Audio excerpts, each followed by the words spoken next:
परेशान मत हो अनीता, सब ठीक हो जाएगा। कुछ ठीक नहीं होने वाला तेज, कुछ ठीक नहीं होने वाला। निराश होने की जरूरत नहीं है अनीता।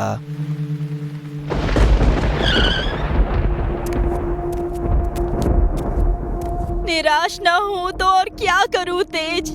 क्या कुछ नहीं किया हमने? पूजा पाठ किए, दान दिया, गरीबों की मदद की, बड़े से बड़े डॉक्टरों को भी दिखाया, लेकिन मिला क्या? ये कि हम माँ बाप बनने के लायक तो हैं, पर क्यों नहीं बन पा रहे हैं वो नहीं जानते। लगता है पिछले जन्म में मेरे हाथों कोई पाप हुआ होगा, जिसकी वजह से मैं इस जन्म में माँ नहीं बन पा रही हूँ। आप मुझे जहर ही दे दीजिए, मैं अब जीना नहीं चाहती, नहीं जीना चाहती मैं। अनीता, ये क्या बचपना है? धीरज रखो, सब ठीक हो जाएगा। कैसे धीरज रखूं तेज? कैसे? बताओ ना, कैसे रखूं मैं धीरज? मैं अब किसी बच्चे को देखती हूँ ना तेज, तो खुश होने के बजाय रोना आता है मुझे। बेऔलाद होने का दुख इतना सताता है कि मर जाने को मन करता है।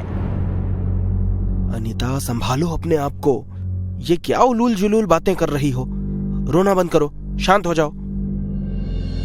आप मुझे तो शांत कर देंगे, लेकिन मैं जानती हूँ कि आप भी अंदर से दुखी हैं, अंदर ही अंदर घुट रहे हैं। लेकिन अगर आप मुझे मार नहीं सकते तो आप दूसरी शादी कर लीजिए, शायद उसकी किस्मत मुझसे अच्छी हो। ऐसे में कम से कम आप तो बाप होने का सुख उठा लेंगे। नहीं अनीता, नहीं, ऐसा नहीं हो सकता। हमारा रिश्ता शादी के बंधन से बढ़कर है, प्यार का बंधन है ये। चाहे कुछ भी हो जाए, मैं किसी और से शादी नहीं करूंगा।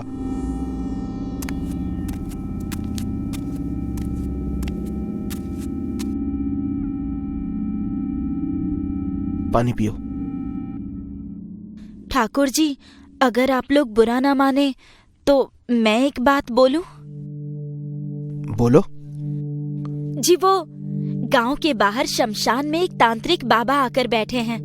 मैंने सुना है कि वो अपनी शक्ति से सबका दुख दर्द दूर कर देते हैं। मुझे पूरा विश्वास है कि उनके आशीर्वाद से आपको संतान का सुख जरूर मिलेगा। बस यही कहना था ठाकुर जी। तेरी जुबान कुछ ज्यादा ही चलने लगी है भावना। किसने हक दिया तुझे हमारी बातों के बीच में बोलने का? चल भाग यहाँ से।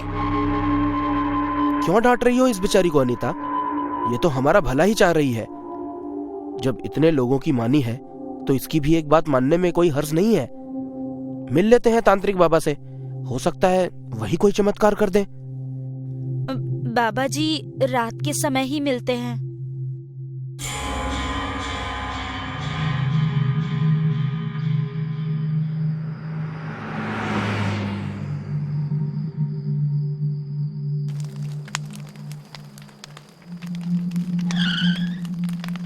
ओम ह्रीं हूं श्रीं हां हूं क्लीं विलं भट भट स्वाहा।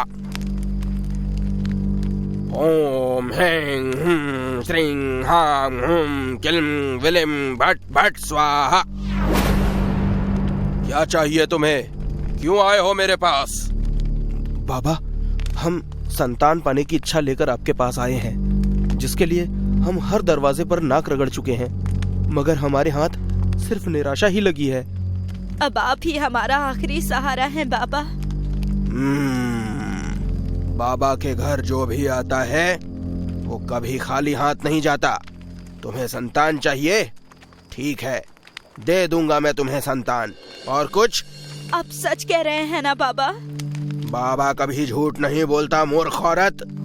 अगर तुझे इतना ही संदेह है तो रास्ता तेरे सामने है, जैसे आई है वैसे ही लौट जा। नहीं नहीं बाबा, मेरा मतलब वो नहीं था। आप जो कहेंगे वो हम करेंगे। अच्छे से सोच लो, अभी समय है, क्योंकि एक बार मेरे बताए रास्ते पर अगर तुम दोनों आगे बढ़ गए तो लौटना असंभव होगा। आप रास्ता बताइए बाबा, क्या करना होगा हमें? बलि देनी होगी। बलि? हम तैयार हैं बाबा, बताइए बलि बकरे की देनी है या मुर्गे की?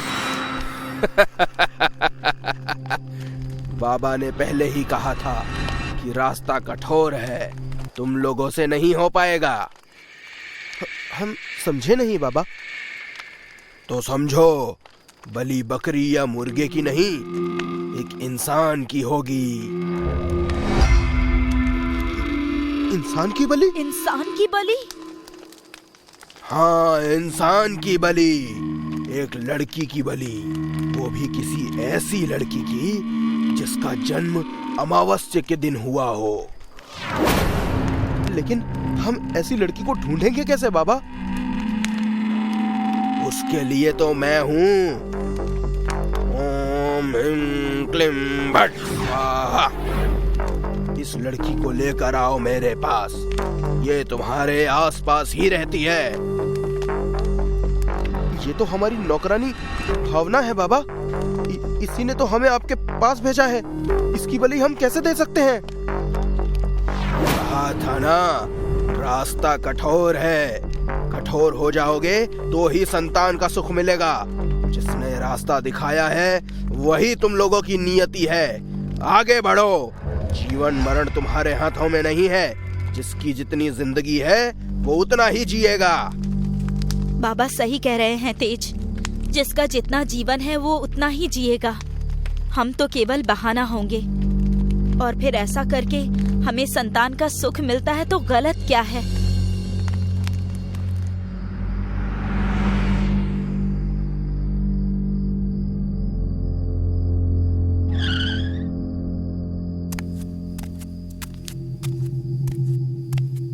आ गए आप लोग? क्या कहा बाबा ने ठाकुर जी? उन्होंने कहा है कि हम माँ बाप बन सकते हैं। तुम्हारा बहुत बहुत धन्यवाद भावना, तुमने बहुत अच्छा किया हमें तांत्रिक बाबा के पास भेजकर। अगर लड़की हुई तो उसका नाम हम तुम्हारे नाम से मिलता जुलता ही रखेंगे, भाविका। आपकी मेहरबानी ठाकुर जी, जो आप इस गरीब को इतना मान दे रहे हैं। आप लोगों का काम हो जाए बस, मैं गांव भर में प्रसाद बांटूंगी। भावना, मैंने तुम्हारे साथ बहुत बुरा बर्ताव किया, मुझे माफ कर दो। अरे रे रे, ये आप क्या कह रही हैं ठकुराइन जी? माफी मांगकर मुझे शर्मिंदा मत कीजिए। अच्छा, मैं चलती हूँ, बहुत देर हो गई है। मेरे बच्चे मेरा इंतजार कर रहे होंगे। 1 मिनट भावना, ये सब सिर्फ तुम्हारी वजह से हो रहा है। इस खुशी में मैं ये लड्डू अपने हाथों से तुम्हें खिलाना चाहती हूँ। मुँह खोलो, मुँह खोलो। ठाकुराइन जी, मुझे दीजिए ना, मैं खा लूंगी। मैंने कहा ना, मुँह खोलो।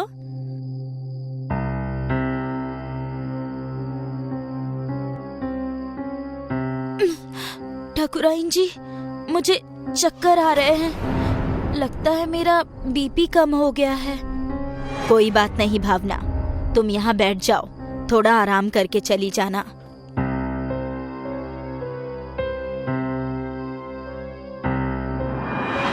ओम ह्रीं हुं श्रीं हां हुं क्लीं विलीं भट भट स्वाहा। ये क्या कर रहे हैं बाबा आप? ठाकुर जी, ठाकुराइन जी, ये आप लोग क्या कर रहे हैं? कहीं आप लोग किसी तांत्रिक टोटके के लिए मुझे मारने तो नहीं जा रहे? नहीं नहीं, ये गलत है, ऐसा मत कीजिए। मुझे मत मारिए, मेरे छोटे छोटे बच्चे हैं, वो मेरा इंतजार कर रहे होंगे। मुझे जाने दीजिए। ठाकुराइन जी, अपने बच्चे के लिए मेरे बच्चों को अनाथ मत कीजिए। बस कर लड़की, तुझे शैतान ने एक नए सृजन के लिए चुना है। तुझे तो खुश होना चाहिए, खुश हो जा।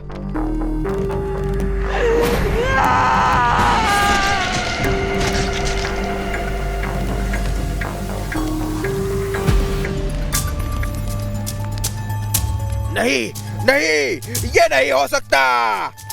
क्या हुआ बाबा? अनर्थ हो गया, अनर्थ हो गया। अनर्थ? कैसा अनर्थ बाबा?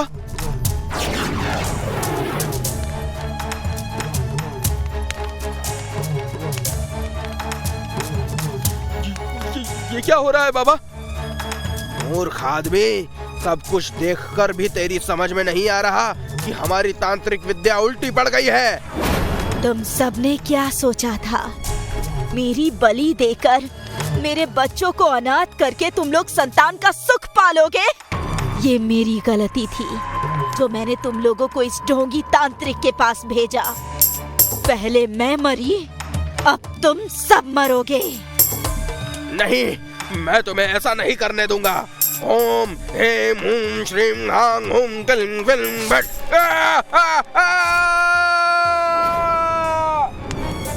नहीं भावना, हमें माफ कर दो। हम संतान की चाहत में अंधे हो गए थे। माफ कर दो हमें। अच्छे कर्म करने वालों को भगवान मिलते हैं और बुरे कर्म करने वालों को अकाल मृत्यु।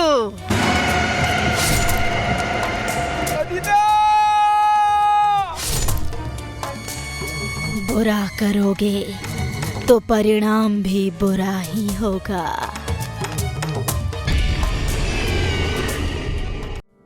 देखिए मिस्टर शर्मा, समझने की कोशिश कीजिए। अगर आपने ओवरड्राफ्ट की लिमिट नहीं बढ़ाई तो ये कॉन्ट्रैक्ट हमारे हाथ से निकल जाएगा। I am sorry Sunil ji, मैं पहले ही आपकी लिमिट 5 लाख बढ़ा चुका हूं, इससे ज्यादा नहीं बढ़ा सकता।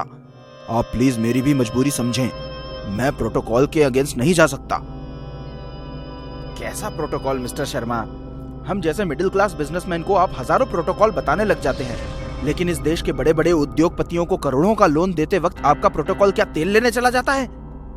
ये आप कैसी बातें करने लगे सुनील जी? जुबान पर काबू रखिए। चलो यहां से यार, हम कुछ और सोचते हैं। अमित प्लीज, तुम्हें पता है ना, अगर ये प्रोजेक्ट हाथ से निकल गया तो हमें मिडिल क्लास बिजनेस के लेवल से ऊपर उठने में बरसों लग जाएंगे। मैं आपकी परिस्थिति समझ सकता हूं सुनील जी, लेकिन आप मेरी परिस्थिति समझने की कोशिश नहीं कर रहे। मैं बस इतना ही कह सकता हूं कि जब आप बड़े उद्योगपति बन जाएंगे तब आपकी जगह कोई और होगा। यही व्यवस्था है। आई होप आप मेरी बात समझ रहे होंगे।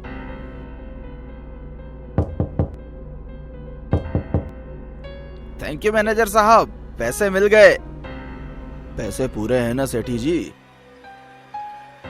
जी पूरे 25 लाख हैं। ठीक है सेठी जी, बेटी की शादी में बुलाना मत भूलिएगा। अरे आप तो घर के हैं, आपको तो काम करवाना होगा। पक्का, पहले ही पहुंचूंगा। चलिए चलता हूं।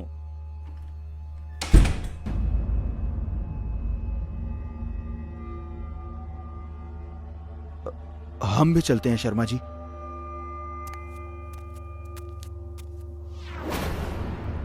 अब क्या करेंगे?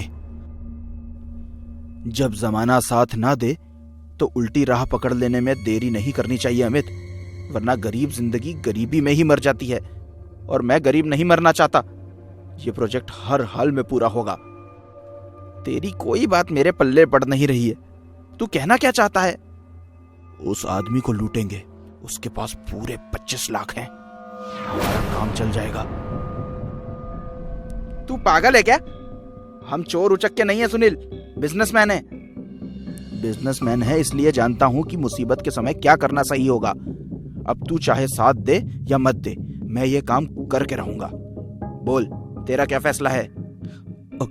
अगर उसने हमें पहचान लिया तो उसे मार डालेंगे। जल्दी बोल, साथ देगा या मैं अकेले जाऊं? वो जा रहा है। टेंशन मत ले, मैं ये काम अकेले कर लूंगा।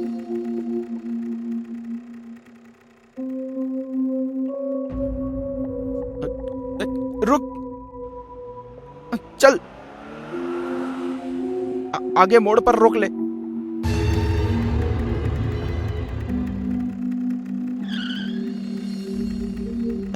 क्या हुआ बेटा? कुछ नहीं अंकल, गाड़ी थोड़ी गर्म हो गई है। अरे आप दोनों तो अभी बैंक में थे ना? ठीक है, आगे एक गैरेज है, मैं वहां से मैकेनिक को भिजवाता हूं।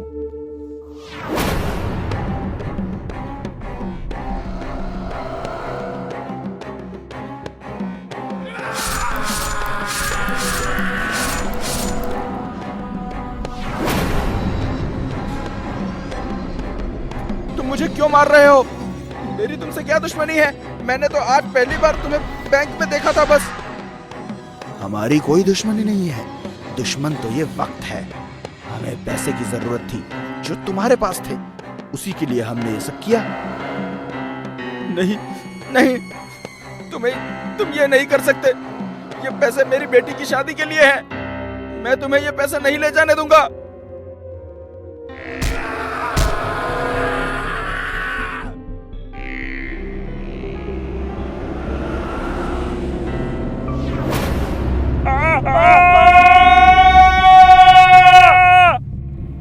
हे आत्मा, इस धरा पर तेरा समय पूर्ण हुआ। आओ, मुझ में समा जाओ। आओ। नहीं प्रभु, मैं नहीं आऊंगा। जब तक मैं बिना कसूर के मिली इस मौत का बदला न ले लूं, तब तक मैं यहां से कहीं नहीं जाऊंगा। यही जीवन चक्र है आत्मा। जीव के धरा पर आने के बहाने बहुत हैं, तो जाने के भी बहाने बहुत हैं। उन्हीं बहानों में से एक बहाने के हाथों तुम मेरे पास वापस आ रहे हो। मुझे आने में कोई दुविधा नहीं है प्रभु, लेकिन जिन लोगों ने मेरी बेटी की शादी और उसके भविष्य पर प्रश्न चिन्ह लगा दिया है, मुझे उन लोगों से बदला लेना है। उन्हें उनके लालच का फल चखाना है। यदि इस जीवन में मुझसे कभी भी कोई अच्छा काम हुआ हो, तो उसका फल मुझे दे दो प्रभु। मुझे अपनी मौत का बदला लेने दो। इस धरा पर रहते हुए तुमने एक नहीं, कई कार्य अच्छे किए हैं आत्मा।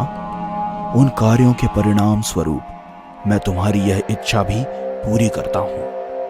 अधर्म को धर्म से पराजित होना और बुराई को अच्छाई के हाथों मरना ही नियति है। किंतु इसमें एक समस्या है आत्मा।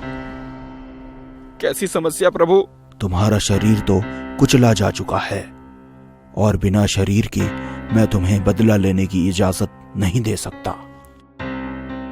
प्रभु, जिन पत्थरों से उन लोगों ने मेरे शरीर को नष्ट किया है, मैं चाहता हूं मुझे उन्हीं पत्थरों में डालकर इंसाफ करने में मेरी मदद करें। तुम्हारी यह इच्छा पूर्ण हो आत्मा। तथास्तु।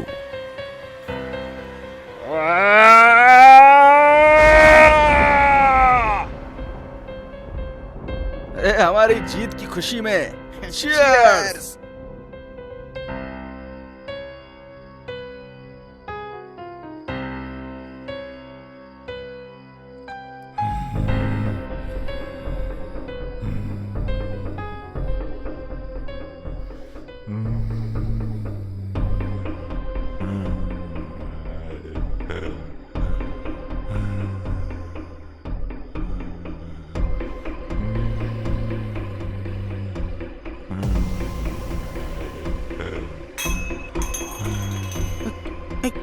ये क्या था?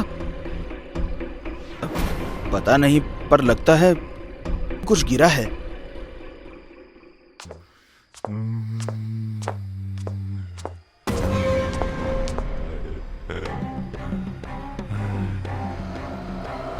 मरने के लिए तैयार हो जाओ। तुम कौन हो और ये पत्थर सी शक्ल क्यों बना रखी है?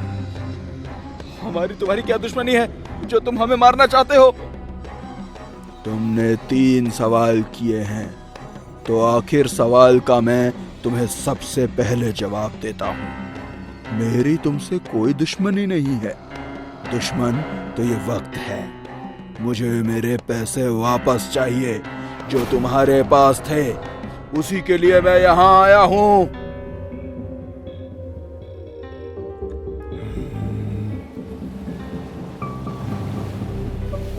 दूसरा सवाल का जवाब है, ये शक्ल तुम दोनों ने ही मुझे दी है।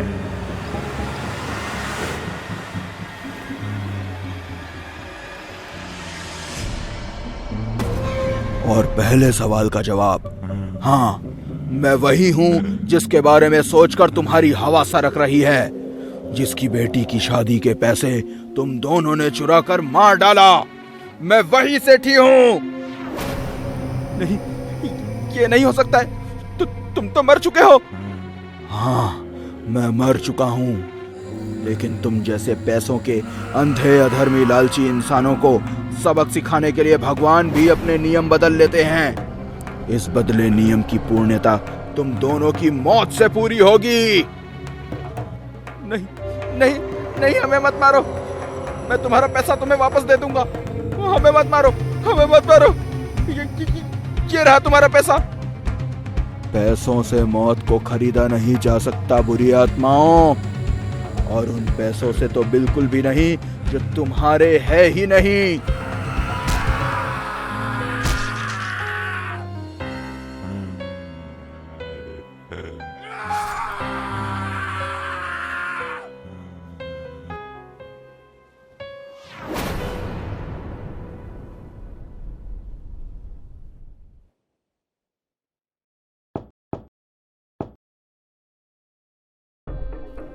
समय पूर्ण हुआ आत्मा, आ जाओ, मुझ में समा जाओ। धन्यवाद प्रभु, मुझे इसी रूप में ले जाओ।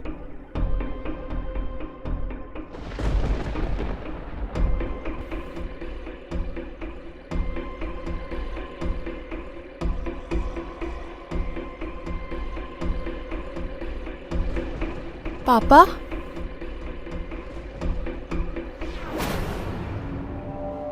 कलयुग के ऐसे ही विचित्र कहानियों को समय पर देखने के लिए इस चैनल को सब्सक्राइब करना और इसका बेल आइकन दबाना ना भूलें।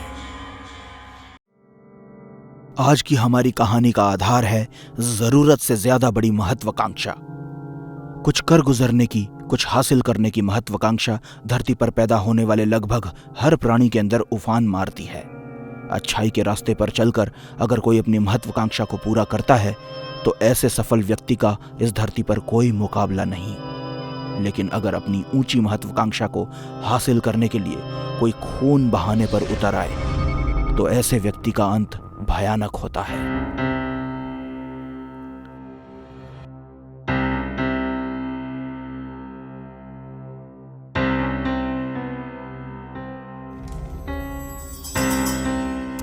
तुम्हें क्या लगता है बॉस ने हम दोनों को एक साथ क्यों बुलाया होगा? परेशान क्यों होते हो भाई? बॉस के पास ही तो जा रहे हैं, अभी पता चल जाएगा। और भाई राजू, कैसे हो? घर में सब ठीक? जी साहब, सब अच्छे हैं। तुम भी न रवीश, कितनी बार समझाया है मैंने तुम्हें कि चपरासी, लिफ्टमैन, हाउसकीपिंग वालों से बात मत किया करो, तुम्हारे स्टैंडर्ड से मैच नहीं खाता है। वो और मैं, हम दोनों इंसान हैं समर, और हम दोनों ही अपना अपना काम कर रहे हैं, इसलिए हमें हर इंसान का आदर सम्मान करना चाहिए। आदर सम्मान? अपनी भाषा तो देखो, गांव की किसी गंवार जैसी लग रही है। हाँ बॉस, आपने बुलाया? Yes yes my boy, come in, अंदर आ जाओ। समर भी आया है ना? Yes yes sir, I am also in sir. Good, आ जाओ, बैठो। क्या बात है सर, आज आप कुछ सीरियस लग रहे हैं। जिंदगी में कभी कभी कुछ फैसले लेने में बहुत मुश्किल होती है। मैं भी इसी मुश्किल वक्त से गुजर रहा हूं, इसलिए तुम्हें सीरियस दिखाई दे रहा हूं। खैर, आज मैंने इस कंपनी की जिम्मेदारी से फ्री होने का फैसला ले लिया है, और इस थोड़े से समय में तुम दोनों ने इस कंपनी के लिए बहुत कुछ किया है। इसलिए किसी नए इंसान को हायर करने की बजाय सोचा कि तुम दोनों में से किसी एक को कंपनी का सीईओ बना दूं। लेकिन तुम दोनों में से किसी एक का चुनाव करना मेरे लिए बहुत मुश्किल था, लेकिन किसी एक का ही चुनाव करना जरूरी भी था। लगता है भगवान ने मेरी सुन ली। मैं उम्र और तजुर्बे दोनों में रवीश से बड़ा हूं, मैं ही सीईओ बनूंगा। कल नए सीईओ की ऑफिशियल इंफॉर्मेशन सब जगह दे दी जाएगी। सो कल से Balraj group of information technology का नया सीईओ होगा रवीश।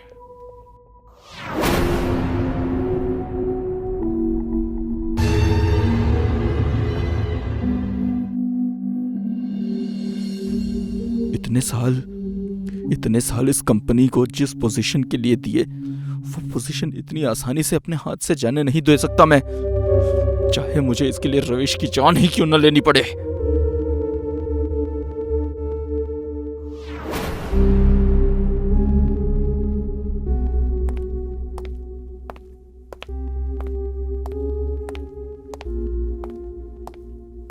Congratulation CEO sir. अरे क्या भाई, वैसे सच कहूं तो ये पोस्ट मुझे नहीं तुम्हें मिलनी चाहिए थी। तो पोस्ट मुझे दे दो। अरे मजाक कर रहा हूं, चल सेलिब्रेट करते हैं, आज की पार्टी मेरी तरफ से।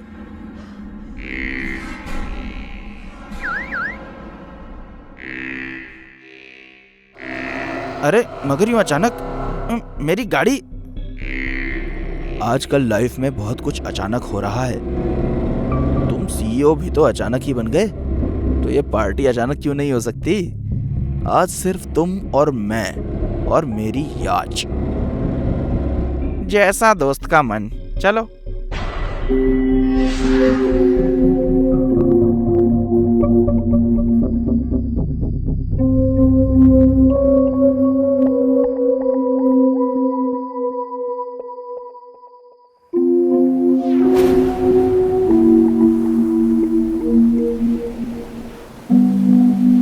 समर, जैसी उथल पुथल इस समुंदर में आज हो रही है, वैसी ही उथल पुथल आज मुझ में हो रही है।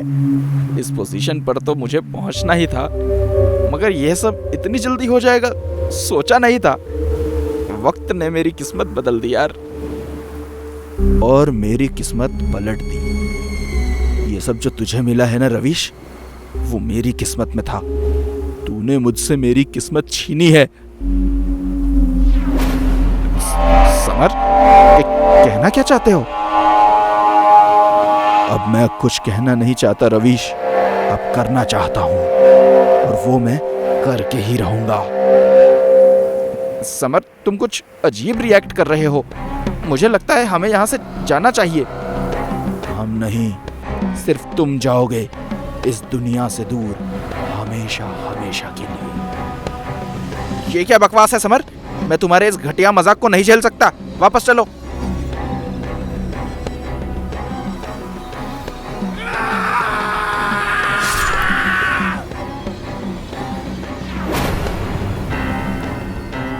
इंटरनेशनल कंपटीशन में सेकंड पोजीशन आई थी मेरी। समर की अति महत्वाकांक्षा ने रवीश की खुशी तो छीनी ही, वहीं उसे मारकर उसका यमदूत भी बन गया। हर किसी के साथ प्यार से व्यवहार करने वाले रवीश की मौत ऐसे भी होगी, ये किसी ने तो क्या खुद रवीश ने भी नहीं सोचा था। वो अब मर चुका था।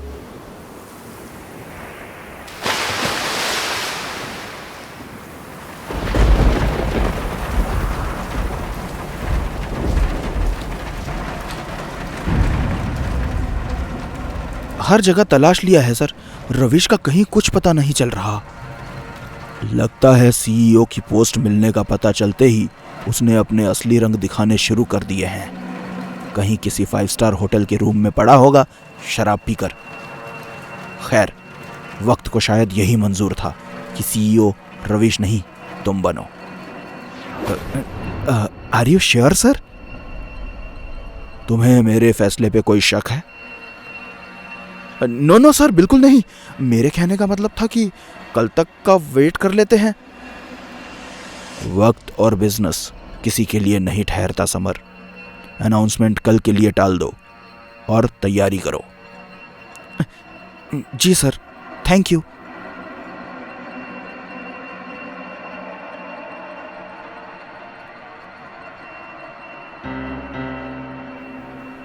ओम त्र्यंबकं यजामहे सुगंधिं पुष्टिवर्धनम् उर्वारुकमेव वन्दनान् मृत्योर्मोक्षीयमामृतात्। ओम।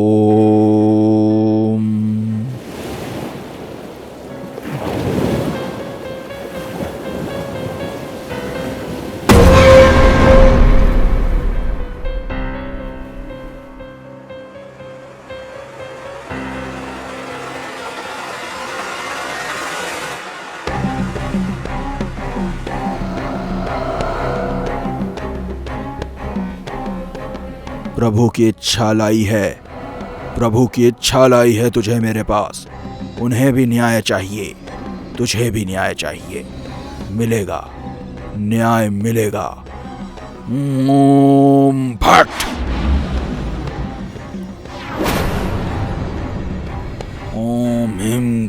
चामुंडाय विच्चे। ओम भट्ट। ओम ह्रीं क्लीं चामुंडाय विच्चे।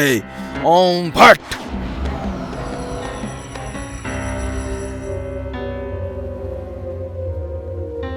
जा बालक, न्याय कर। न्याय मिलते ही वापस अपनी दुनिया में चले जाना।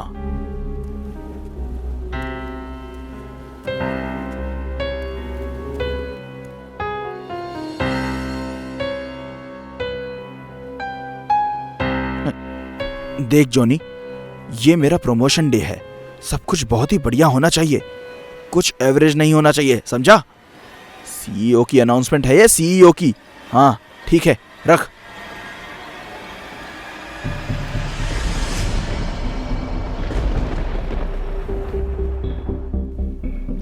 रवीश, वो यहां कैसे आ सकता है? नहीं, ये नहीं हो सकता, ये नहीं हो सकता। हैरान है कि मैं यहां कैसे आ गया? हाँ हाँ, तुम तो मर चुके हो। फिर मरने मारने का हक तेरे पास नहीं है, ऊपर वाले के पास है। उसी ऊपर वाले ने मुझसे कहा कि सिर्फ मेरा ही वक्त पूरा नहीं हुआ है, मेरे दुश्मन दोस्त का भी वक्त पूरा हो गया है, जिसने तुझे अपनी स्वार्थ भरी महत्वाकांक्षा के चलते मार दिया। मेरे परिवार के बारे में जरा सा भी नहीं सोचा।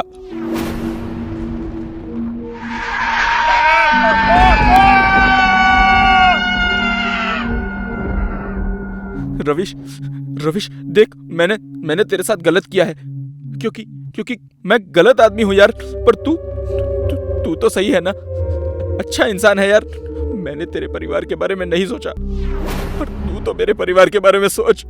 माफ कर दे भाई, माफ कर दे। मैं माफी देने वापस नहीं आया, तुझे साथ ले जाने आया हूं। चल। नहीं, ये नहीं हो सकता। मैं कहीं नहीं जाऊंगा। मैं सीईओ बन चुका हूं, मैं कहीं नहीं जाऊंगा।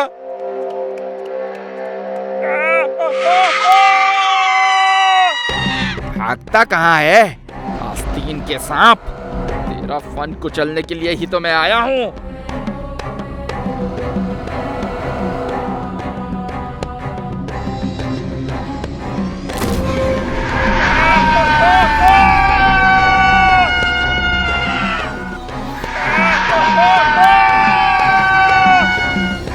लालच, जलन और स्वार्थ से भरी सभी महत्वाकांक्षाएं हमेशा से बुरी होती हैं। ऐसी महत्वाकांक्षाओं में अक्सर खून की नदियां बहती हैं। अगर आपके दिल में भी साम दाम दंड भेद की नीतियां अपनाकर आगे बढ़ने की महत्वाकांक्षा है तो उसे त्याग दो, वरना आघोरी कभी भी न्याय करवा सकता है।